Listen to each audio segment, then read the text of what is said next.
Hello everyone, welcome back to Good Lifestyle, Good English. My name is Madhavi Vemuri. ఇవాళ రేపు చాలామంది ఇంగ్లీష్లో మాట్లాడటానికి ట్రై చేస్తూనే ఉన్నారు. పర్వాలేదు, అందరూ బాగానే ట్రై చేస్తున్నారు, బాగానే మాట్లాడుతున్నారు. బట్ కొంతమంది కదా, చాలామంది వాళ్ళు మాట్లాడుతున్న ఇంగ్లీష్లో మిస్టేక్స్ ఉన్నట్టు కూడా తెలియకుండా మాట్లాడేస్తూ ఉంటారు.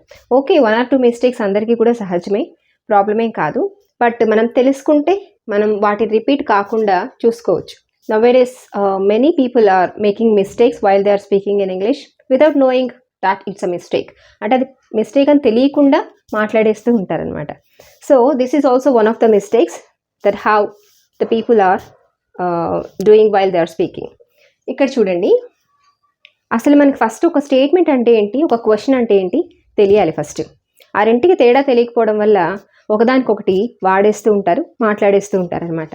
చూడండి, ఇక్కడ what she is doing now అని ఒక క్వశ్చన్ మార్క్ ఉంది. What she is doing now అంటే అని వినగానే మీకు ఏమనిపిస్తుంది?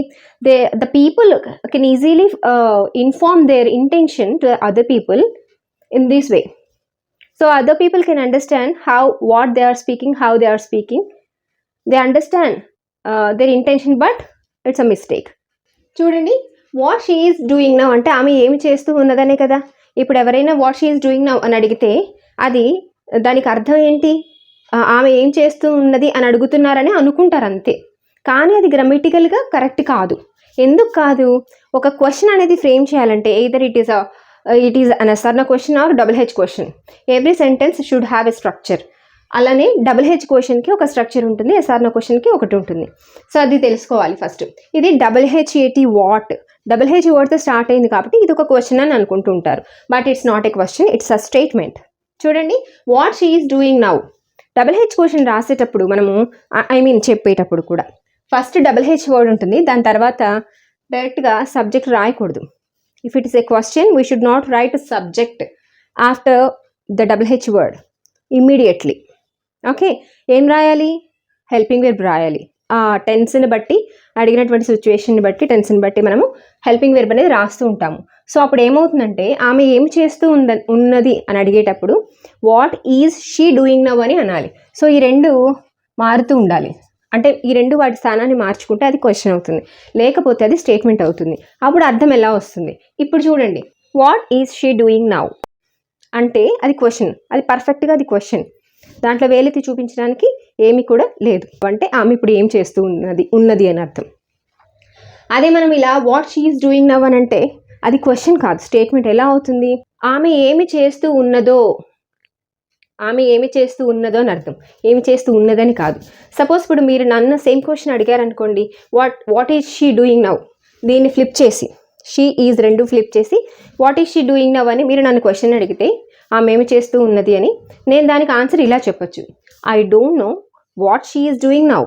నాకు తెలీదు ఆమె ఇప్పుడు ఏమి చేస్తూ ఉన్నదో. సో ఇక్కడ దీని అర్థం ఎలా వస్తుంది? ఆమె ఏమి చేస్తూ ఉన్నదో. అది కంప్లీట్ సెంటెన్స్ కాదు. దాన్ని కంప్లీట్ చేయాలంటే ఎలా చెప్పొచ్చు? I don't know what she is doing now. నాకు తెలీదు ఆమె ఇప్పుడు ఏం చేస్తూ ఉన్నదో. I need to confirm that what she is doing now. నేను కన్ఫర్మ్ చేసుకోవాలి ఇప్పుడు ఆమె ఏం చేస్తూ ఉన్నదో. అలా మనము ఆ సెంటెన్స్ కంప్లీట్ చేయవలసి ఉంటుంది. అది ఒక స్టేట్మెంట్ అవుతుంది, ఒక ఇన్కంప్లీట్ సెంటెన్స్ అవుతుంది అది కూడా. ఓకే, సేమ్ అలానే where he is right now. Where he is right now అనగానే అదొక మిస్టేక్ అని ఎవరికి అనిపించదు. ఎవరికి అంటే చాలామందికి ఇంగ్లీష్లో మాట్లాడాలని చాలా ట్రై చేస్తున్న వారందరికీ కూడా ఇది మిస్టేక్ అని తెలియదు అనమాట. ఎలా చెప్పాలి? ఈజ్, హీ రెండు కూడా ఫ్లిప్ చేయాలి. ఓకే, ఎలా వస్తుంది? Double H word, helping verb,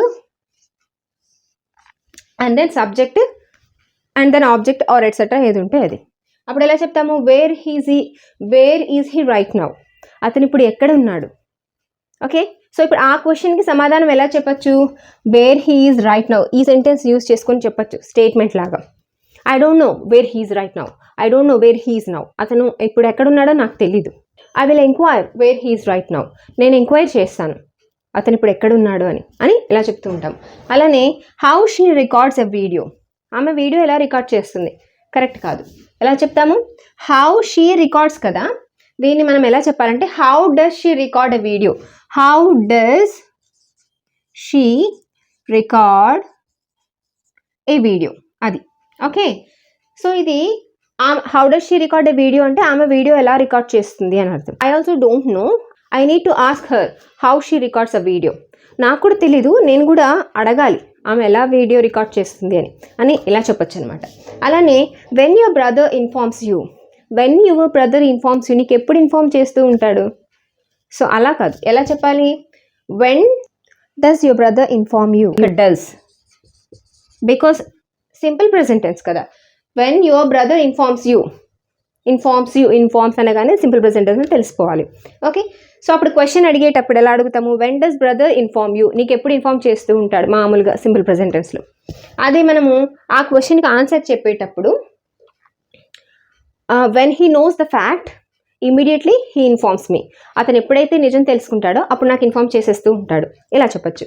లేదా ఇదే సెంటెన్స్ వాడాలి అంటే మీ బ్రదర్ ఎప్పుడైతే నీకు ఇన్ఫార్మ్ చేస్తారో అప్పుడు నాకు ఇమీడియట్గా నాకు కాల్ చేయని చెప్పచ్చు. అప్పుడు ఎలా చెప్తాము? Call me immediately when your brother informs you. Call me immediately when your brother informs you అంటే నీకు ఎప్పుడైతే కాల్ చేస్తాడో అప్పుడు నాకు కాల్ చెయ్యి, నీకు ఎప్పుడైతే ఇన్ఫార్మ్ చేస్తాడో మీ బ్రదర్ అప్పుడు నాకు కాల్ చెయ్యి అని అర్థం. ఓకే, అలానే what your son told you, what your son told you, మీ అబ్బాయి నీకు ఏం చెప్పాడు అలా చెప్పకూడదు. ఎలా చెప్పాలి? Told you, son told you అన్నారు కదా, అంటే ఏంటి? అబ్బాయి చెప్పాడు అని అర్థం, మీ బాబు చెప్పాడు అని అర్థం. సో సింపుల్ పాస్ట్ అనమాట. సింపుల్ పాస్ట్లో ఎలా అడుగుతాము? When did I mean what did your son told you కాదు, టెల్ యూ అని అనాలి. What did your son tell you, మీ అబ్బాయి నీకు ఏం చెప్పాడు, మీ అబ్బాయి నీకు ఏదైతే చెప్పాడో అదే నిజం అని చెప్పొచ్చు. What your son told you అంటే మీ అబ్బాయి నీకు ఏదైతే చెప్పాడో. What your son told you is a fact. What your son told you is a fact. What your son told you is correct, అదే కరెక్ట్, అదే ఫ్యాక్ట్. మీ అబ్బాయి నీకు ఏదైతే చెప్పాడో అదే కరెక్ట్. సో ఇక్కడ what your son told you అంటే మీ అబ్బాయి నీకు ఏదైతే చెప్పాడో అదొక ఇన్కంప్లీట్ సెంటెన్స్ అనమాట, స్టేట్మెంట్ కిందకే వస్తుంది అది. ఓకేనా? క్వశ్చన్, స్టేట్మెంట్ డిఫరెన్స్ అనేది స్ట్రక్చర్స్ అనేవి కరెక్ట్గా తెలుసుకోవాలి. సో ఒక డబుల్ హెచ్ క్వశ్చన్ ఎలా ఫ్రేమ్ చేస్తాము? ఒక డబుల్ హెచ్ వర్డ్ ప్లస్ ఒక helping verb plus subject, verb and object. Okay, ఇదే రూపం కాకపోతే టెన్స్ని బట్టి మారుతూ ఉంటాయి. సింపుల్ ప్రెజెంట్ అంటే ఇక్కడ హెల్పింగ్ వెర్బ్ డూ డస్లు వస్తూ ఉంటాయి, ఇక్కడ సబ్జెక్ట్కి వెర్బ్ ఏమో మొదటి రూపంలో ప్రెజెంట్ ఫామ్లో ఉంటుంది. అదే కంటిన్యూస్ అయితే ఇక్కడ యామ్ ఈజ్ ఆర్లు వస్తూ ఉంటాయి. ప్రెజెంట్ కంటిన్యూస్ అయితే సబ్జెక్ట్ తర్వాత వెర్బ్ అనేది వెర్బ్ ఇంగ్ ఫామ్ యాడ్ అవుతూ ఉంటుంది, ప్రెజెంట్ పార్టిసిపుల్. అలానే పర్ఫెక్ట్ అనుకోండి, ప్రెజెంట్ పర్ఫెక్ట్ అనుకోండి, ఇక్కడ హ్యావ్ హ్యాజ్లు వస్తూ ఉంటాయి. అలానే ఇక్కడ వెర్బ్ మూడవ రూపంలో ఉంటుంది, అంటే పాస్ట్ పార్టిసిపుల్ రూపంలో ఉంటుంది. సో ఇవి స్ట్రక్చర్స్ అనమాట. అదే పాస్ట్లో కూడా ఇలానే ఇక్కడ మనకి యామ్ ఈజ్ ఆర్ల బదులు వాజ్ వర్లు వస్తూ ఉంటాయి, డూ డస్లకు బదులు డిడ్ వస్తుంది, ఇక్కడ హ్యావ్ హ్యాస్ బదులు హ్యాడ్ వస్తుంది. అంతే డిఫరెన్స్.